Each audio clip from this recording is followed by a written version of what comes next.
Hey gang, Uncle Todd and Sonny here. And this is a film I'm gonna need my dark glasses on so I can close my eyes without anybody noticing. Tonight we are looking at what I'm sad to admit is a guilty pleasure of mine. It is a monster movie with lots of nudity and gore. Although it didn't start out that way. The director, Barbara Peters, originally made a film that was a sci-fi horror film, thought-provoking, and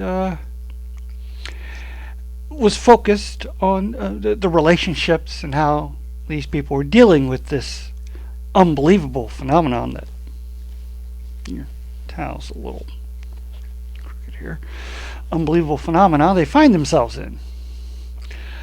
But this is a Roger Corman production.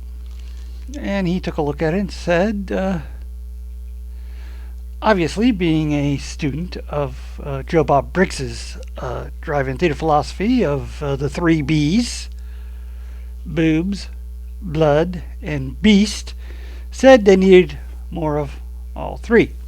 So he went to the director and said he needed new footage with more nudity,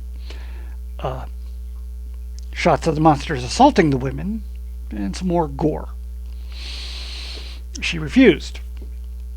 He said, fine, I will have someone else film them and edit it in the film. And she said, if you do that, I'll have my name removed from the credits. To which he countered, then you can pay for that. So they reached a compromise. He would film the extra footage and he would show it to her before the film release. And then Corman, of course, re-edited the film and then put it out without telling her. And when she finally saw it, she found that in order to fit in the extra scenes he wanted, some of the more important aspects of character and plot got left on the cutting room floor. Although in the American and UK release, there was one scene of a guy getting his head ripped off. That got removed, MPAA didn't like that. Although Japan got to see it all uncut, because, Japan, they like their gore. Anyways, Humanoids from the Deep is also one of the first films that deals with genetic modification, which became a staple later in sci-fi and horror. And we got a pretty good cast here. Headlining it is Doug McClure, a very popular TV actor. He was on the detective show, 60s detective show, what is this? Checkmate, in which he was one of several agents that they rotated through. His biggest TV success was The Virginian, a Western. He was not the Virginian, he was his sidekick, Tashi. And that ran for most of the 60s, from 62 to 71.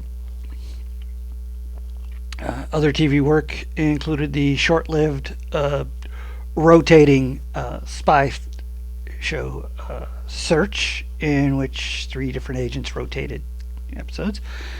And there was also the Barbary Coast, which was sort of a reworking of the Wild Wild West with two government agents, one a master of disguise, played by William Shatner, and then you had Doug McClure as the action guy. That was probably shortest lived. It only lasted half a season. I liked it, but it wasn't really as crazy as Wild Wild West. It was just more of a standard Western adventure.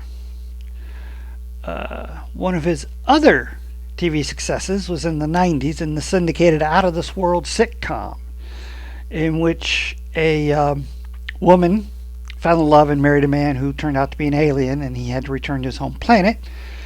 And she had a daughter, and it's kind of like Sabrina, where she's having to deal with her alien powers. And Doug McClure played a family friend who I believe was the mayor of the town.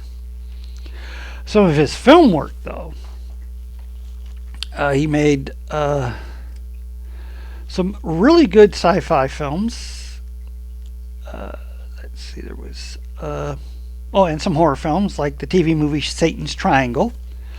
There's the sci-fi adventure film Firebird 2015 AD, in which this was in the 80s, so that seemed far off in the future, where uh, gas had been outlawed, and there were these groups that had their own oil supplies that they drilled for, and would make gas and drive around in cars. And Doug McClure headed up the government agency that ran around on motorcycles trying to confiscate these cars. He was also in, let's see, The House Where Evil Dwells, in which a bunch of people in Japan move into a house that's haunted and get possessed by the former occupants from feudal Japan that then reenact the betrayal and murder between all three, 2 men and a woman. But for me, it's his Edgar Rice Burroughs trilogy: The Land Before Time, dealt with dinosaurs; The People Before Time, which dealt with cave people and dinosaurs; and At the Earth's Core, which dealt with more dinosaurs and cave people. Well, that's pretty standard Rice Burroughs stuff. The next biggest name we have is Vic Morrow, who had a very successful 60s TV show as well. Combat, a World War II drama. This was, for comic book fans, think more Sergeant Rock as opposed to Sergeant Fury from Marvel.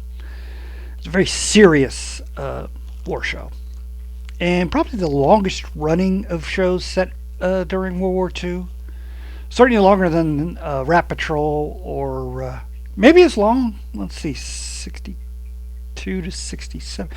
I think Shogun's Heroes beat it.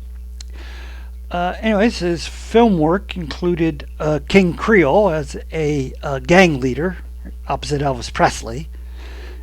And he also was the bad guy baseball coach in Bad News Bears. Some of his genre work, what we all look forward to. He was in the Star Wars knockoff from Japan, Message from Space. He was in the Victors, sort of a trapped in a house kind of thriller. Well, actually, kind of opposite. People buy a house, and the former occupants try to drive them out. The Jaws knockoff, The Last Shark from Italy, which got banned in this country because it was just a little too close, and they might have swiped some footage from the original film. And sadly, his last film, the John Landis segment of Twilight Zone, in which he died in a helicopter accident. And for fans of 80s rom-coms, he is the father of Jennifer Jason Leigh of Fast Times at Ridgemont High fame. The next biggest name is Ann Turkel, who was in such big hits as Paper Lion, Cassandra Crossing, Portrait of a Hitman. After Humanoids from the Deep, she did Death Ray 2000 and the sci-fi thriller Deep Space, although most of her work was in TV at that point. We also have Susan Weintraub, who later went on to appear in The Prowler, a slasher film set on Valentine's Day. And in a small part is the debut of Linda.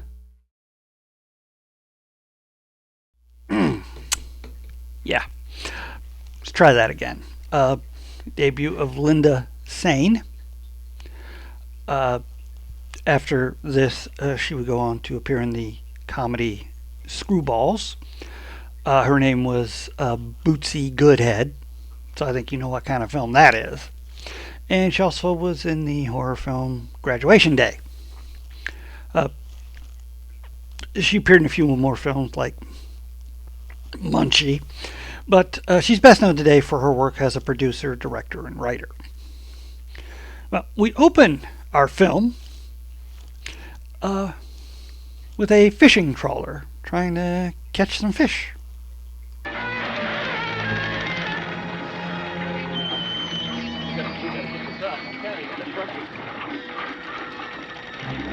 Jeez, you hear that? It's gonna break. Hey, forget that over there, Jackie. Just come and give us a hand here now. Come on. Foreshadowing. We gotta get the pressure on this boat.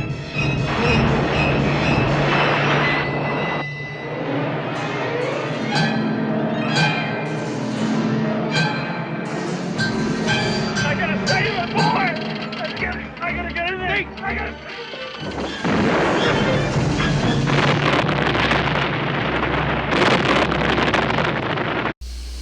Okay, that's how you start a movie. It's going to be good. Anyways, the main plot of the film is that this little coastal town is having trouble surviving.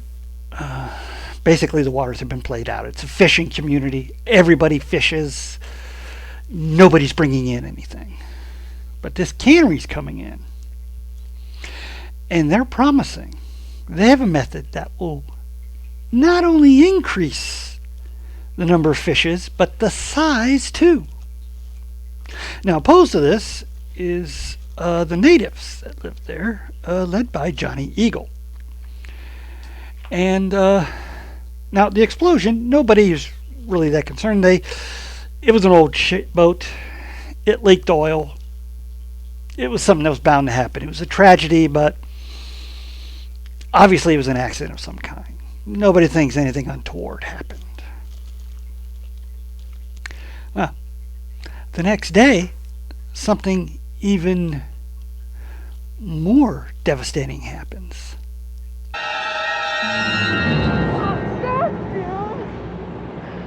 No way! Hey, asshole!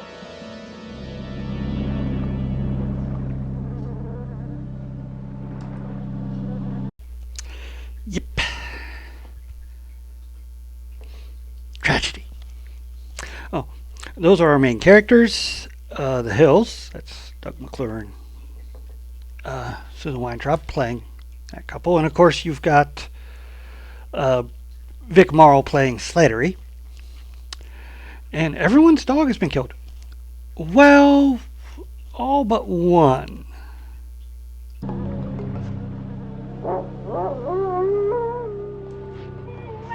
That's funny. The only dog left alive is the Indians. That is mysterious. Of course, he may have just kept his inside. Or maybe they got full. I don't know. Anyways, we move to that evening. The big town hall. It's going to be a dance, and then we're going to have the cannery speak. Before that, we get some mysterious creeping around to Peg as she's getting ready. And she's wearing a slinky negligee. But it turns out it's just her boyfriend, so jump scare. Then at the dance and the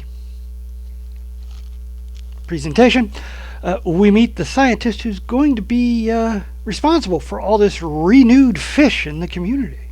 Dr. Susan Drake here, great little scientist, has been conducting research at our labs upstream for the last 7 years. And she says now that they've got the handle on how to make salmon grow bigger, faster, and twice as plentiful. And there was much rejoicing. Sounds pretty good. Well, everybody's dancing and having a good time when Johnny Eagle shows up to be a bit of a downer. Somebody killed my dog, Slattery. You got any ideas? Well, it's coincidence. Somebody killed 7 of our dogs last night at the dock. You got any ideas? I don't kill dogs to get what I want. Yes, Johnny's method of getting what he wants is to use legal means with his tribal council and take it to court, which starts a fight. Well, it starts out as just a beating, but it then evolves into a fight. And, of course, Jim, our erstwhile hero, jumps in to help Johnny, along with his brother, because, they don't like Slattery. He's a bit of a jerk. Anyways, the next day, the scientist, what is her name? And Dr. Drake has asked to be taken out on a boat by Jim. Interesting. While they're out and about, Peggy and her boyfriend do some frolicking in the beach.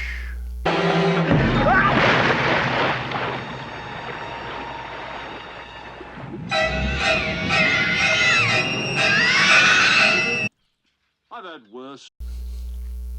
And our monster, having taken care of the competition, as it were, chases down Peggy. And he's got something else on his mind for her. Sex. Oh, yeah. Let's skip past that. That's one of those extra scenes Corman wanted, where we get to see her stripped of clothes and rutted in the mud, as it were.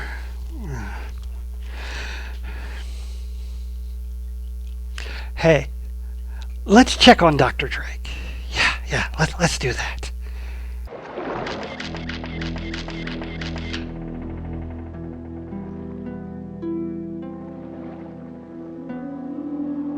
Will you just get me a drink? Yes, sir.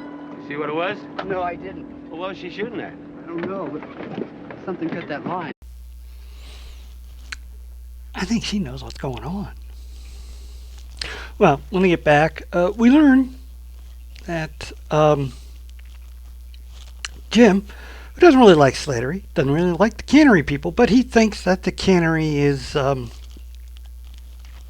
good for the town. And this has caused a bit of a opposition between him and his friend John and Eagle. But Johnny wants to discuss some things. I mean, he wants to discuss them with Jim, but Jim's not interested. So he turns to Jim's brother, Tommy, and invites him and Tommy's wife up to his cabin. And he's got some steelhead. They can fry him up, and he can talk to Tommy about things. But who needs that old boring legal stuff about lawsuits and things when we can have a rather gratuitous scene of nudity with a guy who has a very unique way of seducing women? Oh, come on. Show me more than the head. Well, the head's the best part. Oh, come on. For you? Okay. Ventriloquists, I tell you, they get all the women. Just hope nobody comes and interrupts. Tis but a scratch. I swear, those fishmen. There's a bit of a chase with the naked lady before she gets pounced on. Anyway. Oh. Fun side note. It was so cold filming that scene that her lips were blue. And the makeup department would constantly have to come in and touch up the lips to make them pink again because, her comfort. Anyways. Slattery, he'd been spying on Johnny, and he had overheard talk of him with the other tribal council. And he decides it's time to take care of Johnny Eagle. So while they're cooking, Slattery and his men drop by.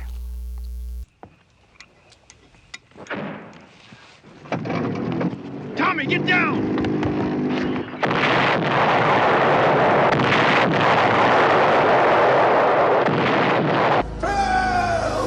Well, see what I mean about that Slattery? Luckily no one was hurt. Not that he would have cared. Well, maybe Tommy, because, you know, he's a fisherman and of the right complexion. Plus he wouldn't want Jim to come down on him. But, well, Johnny and Tommy are trying to maintain the fire. They ask his wife to take Johnny's Jeep and head for town to get help. You don't think there's anything tagging along with her, do you? Could be.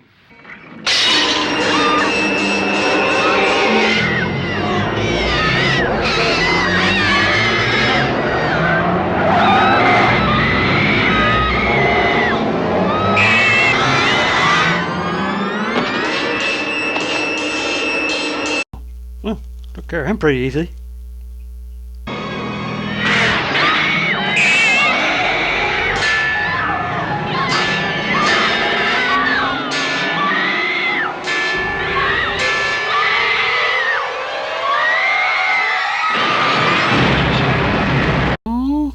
I liked her.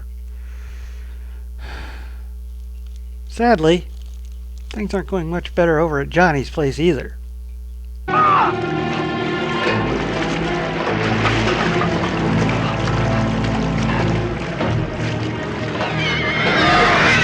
Jeez, there's a whole mess of them.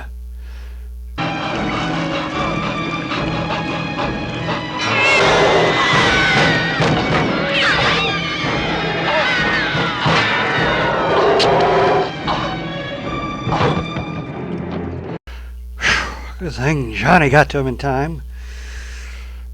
Of course, when Johnny Eagle brings him into the town that morning, oh, heck breaks loose with his story. What the hell's going on? What happened to my brother? Well, you're not going to believe this either. They're telling us some kind of sea monster. That's right, sea monsters. They burned his house, attacked your brother, even took their dead away, right? Why, that slimy little jerk. Blaming the sea monsters for his crimes. How would a sea monster start a fire? Pfft.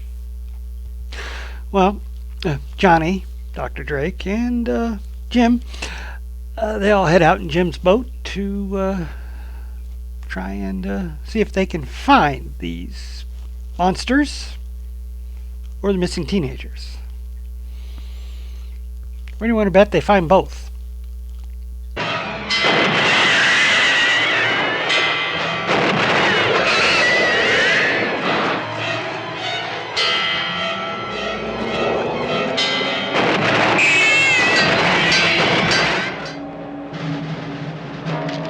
Oh my God. Who is it? My God, it's Peggy. Oh, good. They found her. And she is alive. Well, she's rushed. Well, they don't say she's rushed to the hospital, but that'll come up later. Right now, we get to see Dr. Drake examine the body, which has a real Metaluna look to the back of its head, doesn't it? Mm-hmm. Anyway, we didn't get that obligatory smarmy corporate exec scene. Mr. Borden strongly suggests that we keep this quiet until Kenko has had a chance to review it. Your theory could be totally incorrect. What the hell are you talking about? I've been trying to tell you people about this for a long time, and you pushed it aside. Well, look at it, Edwards. It's right in front of you. She seems to know what's going on. Well, she did develop this DNA mixture called DNA 5, which causes maturation of frogs to shorten from weeks to days. And then they were trying to do it on salmon. When heavy tidal surges tore apart one of our experimental tanks, 3,000 DNA-treated salmon escaped into the ocean. I wanted to notify the authorities, but my employers at Canco stopped me. Yeah. Okay. Bunch of fish have escaped. What's the outcome of that? It's my theory that feeding on the DNA-5 treated salmon may have brought about evolution in more primitive fish, like coelacanth, which was discovered in this area a few years ago by a local marine biologist. Oh, yeah, good theory. Although Johnny has a good question, too. Why are they attacking us? Well, most bright animals protect their territory and their food sources. They may be intelligent enough to perceive man as a competitor. Okay. But Jim has an even more important question. Why the girls? It's my theory that these creatures are driven to mate with man now. Sex. Okay. Everything's all explained. So, what should we do for the big climax? Jake, festival. Can't have a Jaws type movie without some kind of celebration going on. That's right. Time to warm the townspeople. Wonder if they'll believe him.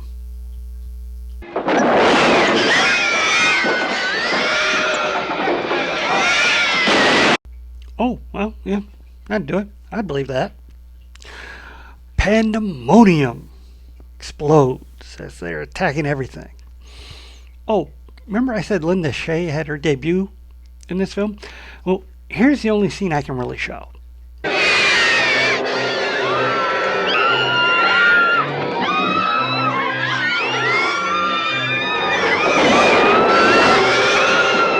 Yeah, right after that her top gets pulled off. And then she spends the rest of the film smashing monsters' heads and, well, flipping and flopping all over.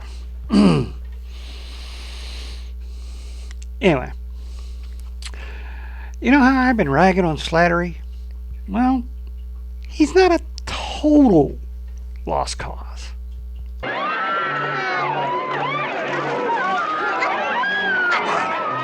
Climb up. Not so bad. Out of here.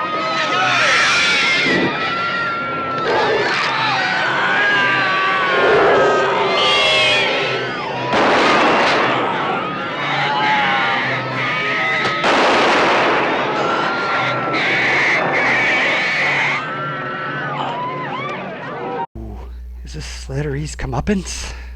Give me your hand, Slattery.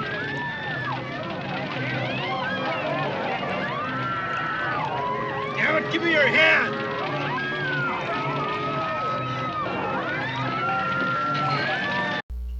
Yep. Maybe they'll come to an understanding. Maybe not. Oh. What's Jim and the doc been doing? Well, he's dumped most of the fuel from his boat into the port area. Here, send him to hell.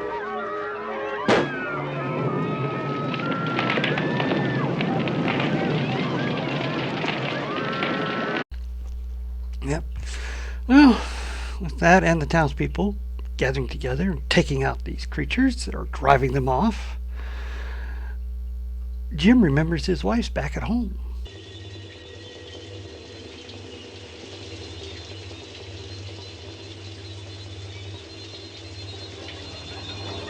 Now, cut that out. Actually, that's not the actress, Weintraub. She refused to do a nude scene. Early in her career, she didn't feel comfortable. So, without telling her, I mean, she did the scene, but she, wore, what they wear when they don't want be naked. But again, Corman, he brought in another actress of a more shapely variety to film the shower scene, which Weintraub had no idea about until she saw the film. Upset at the time, she has later said that it's rather amusing now because of the rather ridiculous discrepancy between her body and the body of the other actress. Anyways, now they have a small child, and one thing you don't want to do is cross a mama bear.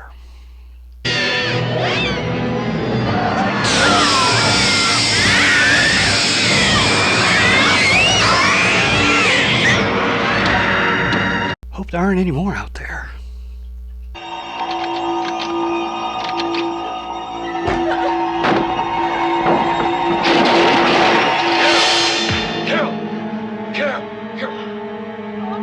Well,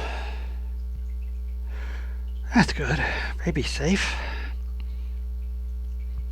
Now we should have a triumphant send-off to the movie. Hey, where's Drake? Dr. Drake, is she all right? Dr. Drake! Yeah. She did all she could. Who is Went she? back to her lab. Hey. Jim, let's go home now, okay? I mean, everything's okay, isn't it, Sheriff? Now that is interesting. A very downbeat moment. There's just devastation, and people are just gobsmacked, and what to make of it. You know, very bit of realism there. Oh, but we can't leave without ripping off another famous movie. On, Peggy, push. Peggy! Oh my God!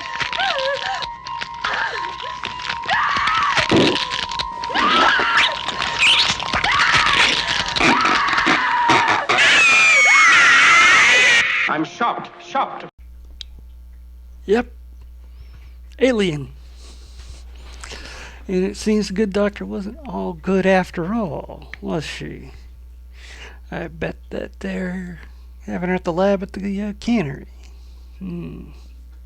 Actually, that ending, like so much of the more gratuitous stuff, was added by Corman. It had a different ending. Anyway, like I said, it's a guilty pleasure for me. It's very sleazy, as befitting Corman's status as king of the bees and the king of exploitation. He knew what sold. Peters was making a thoughtful and thought-provoking sci-fi horror film, but Corman wanted a drive-in film, and that's what he got. Because when it comes down to it, despite what the director thinks, he was footing the bills. There was going to be a sequel in the 90s, but it never came of anything, where they, much like in Bride of Frankenstein, the creatures evolved and start to speak. That never came about, but it did get remade, as a bunch of other of Corman's films did, for cable. This one less graphic. The times. But yeah, I've always enjoyed this film. I mean, the adolescent in me loves the nudity, and the monster fan in me loves the monsters. And it is a fun, fast-paced film with some really interesting characters and some really good performances. I mean, Vic Morrow and Doug McClure give really good, solid performances, as does Weintraub and, of course, Turkle, who has probably the most complex character. She's not all good, not all bad, but then none of them are. I mean, McClure's character's conflicted. He doesn't like the people that are coming in, but he feels it's best for the community, and this is putting him at odds with his friend Johnny, and as you saw with Slattery, Vic Morrow's character, yeah, he's racist and a bully. But push comes to shove, he will risk himself to save a little girl. And like Dr. Drake, Ann Turkel's character, she created these things inadvertently. She's trying to warn people, and she helps fight them off, but being a scientist, she's also kind of interested in what Peggy's going to birth. It's a pretty fast-paced film. There are some lags in it, but it's good suspense. Got a great score by James Horner. James Horner, I love some of his. He made some great soundtracks. My favorite being the one for Ed Wood, which has a real Henry Mancini vibe going for it. But yeah, it's well shot and well acted, and it's a fun little B-movie drive-in type feature, which is why it got released in the Corman Drive-In series, along with Rock and Roll High School and Piranha and some of his other notorious 70s, 80s flicks. Oh, and of course Death Race 2000, because you got to include that one.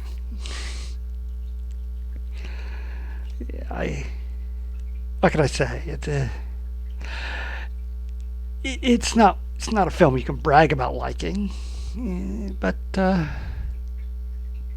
it's just an enjoyable little romp. Nothing great or groundbreaking.